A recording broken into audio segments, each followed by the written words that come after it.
Les routiers sont toujours aussi sympas avec Iveco, votre partenaire pour un transport durable. Les routiers sont toujours aussi sympas du lundi au jeudi de 21h à 23h. Un rendez-vous participatif pour vous, avec vous, amis conducteurs routiers, mais auquel tout le monde peut participer. Comment ? En vous connectant sur radio177.fr quand vous êtes à l'arrêt. Vous cliquez sur la bulle bleue Messenger et sur envoyer un message. Et là, vous pouvez m'écrire vos coucous, vos messages, vos témoignages. Les routiers sont toujours aussi sympas. L'invité des routiers. Et je vous le disais, vous pouvez m'envoyer vos témoignages, réactions ce soir, les nouvelles technologies, les constructeurs de camions, ce que vous aimez et qui est à développer ou vous n'aimez pas éventuellement.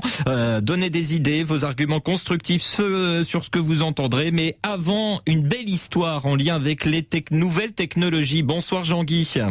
Bonsoir Sébastien. Alors vous êtes cibiste depuis 30 ans et ami de Maurice, et c'est de lui dont nous allons parler. Il était conducteur routier. Jean-Guy, vous avez fait partie d'une action pour lui venir en aide, et les nouvelles technologies ont parfois leurs avantages. Racontez-nous un petit peu cette histoire. Oui, tout à fait. Oui, Maurice, Corsair 85, un ami de très longue date, qui malheureusement perd progressivement la vue suite à une DMLA depuis qu'il est en retraite. Et il a été très présent au niveau de la radio, au niveau de la CB. C'est comme ça qu'on s'est rencontrés. Et l'idée était de pouvoir, malgré son handicap, lui faire pouvoir réutiliser une forme de radio, disons. Et ça a été possible grâce à l'application CB Talk que j'ai réussi à faire installer à une amie à lui il y a peu de temps sur son smartphone, disons. Et malgré donc la difficulté pour pouvoir activer cette merveilleuse application, une solidarité s'est mise en place au niveau des routiers sur CB Talk, les routiers de la Team RTA. C'est un groupe de routiers qui sont toujours aussi sympas, effectivement, et ils se sont mobilisés pour pouvoir offrir un micro dual mic, donc de chez Midland, à Maurice, et ce qui fait que Maurice, grâce à ça, peut émettre maintenant sur l'application. Et Midland, de son côté, s'est mobilisé aussi pour offrir une station de charge. Tout ça sous l'égide de la Fédération française de la CB Libre, dont il est membre indépendant, et moi également. Un petit salut à tous les amis donc de CB Talk et puis de la FFCBL, bien évidemment, au passage. Alors donc ça a changé un petit peu sa vie à Maurice, on imagine quand même.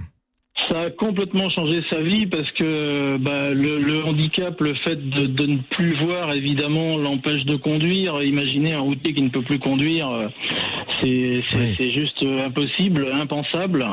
Ça a été très très dur pour lui. Et puis ce micro, le fait de pouvoir parler avec des collègues actuels, bien que lui soit retraité maintenant, ce micro, oui, ça lui change la vie, ça lui rouvre. On va pas dire que ça lui rouvre les yeux parce que malheureusement on peut pas le faire, mais ça lui rouvre de nouvelles perspectives pour pouvoir refaire de la radio et parler avec des amis, et ça pour lui c'est formidable, quoi. Eh ben, une très très belle mobilisation, une très belle action. Merci beaucoup Jean-Guy de l'avoir partagé avec nous ce soir en direct dans l'émission Les routiers sont toujours aussi sympas. J'avance d'ailleurs qu'en fin de semaine vous pourrez voir une vidéo qui a été tournée pour parler de cette action. Merci beaucoup Jean-Guy et une très belle soirée à vous. Merci Sébastien, merci de m'avoir invité sur votre antenne. Bonne soirée également, et bonne soirée à tous ceux qui m'ont écouté, et un grand bonsoir à Maurice, bien évidemment, qui est à l'écoute. Eh ben, on fait un grand bonsoir à Maurice, et je suis sûr que tous nos amis conducteurs routiers, tous ceux qui nous écoutent pensent également à Maurice. Bonsoir Jean-Guy. Bonsoir Sébastien, au revoir. Au revoir. Voilà, les nouvelles technologies qui font du bien aussi. C'est de ça que nous parlons ce soir, les nouvelles technologies et des constructeurs.